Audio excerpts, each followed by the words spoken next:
Sa detalye, ilang tipak ng bato at isang malaking boulder ang bumagsak sa Camp 7 ng Cannon Road sa Baguio City. Ayon sa Department of Public Works and Highways, ang boulder na kasing laki ng dalawang palapag na bahay ay humarang sa isa sa dalawang linya ng Cannon Road. May report si Freddy Rulyoda.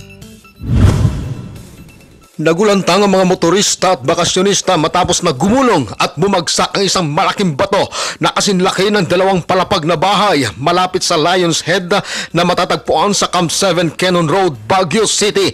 Isang bahay at isang pwesto naman ng mga souvenir ang minalas na mabagsakan ng nasabing malaking bato. Ngunit swerting walang nasaktan o namatay sa naturang insidente. Ayon kay Engineer Ernesto Igilos ng Department of Public Works and Highways o DPWH na magtatagal pa di umano hanggang sa susunod na linggo.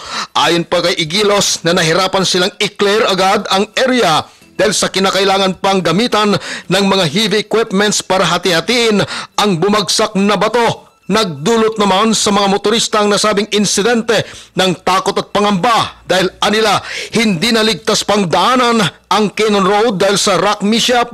Tinatayang aabot naman sa 50,000 pisong halaga ng ari-arian ang nasira ayon pa sa DPWH. Ngunit nangako naman ang ahensya na sasagutin at babayaran ang mga nasirang bahay at kagamitan. Mula dito sa Benguet Province para sa Eagle News, Freddy Rulyoda, I am one with 25.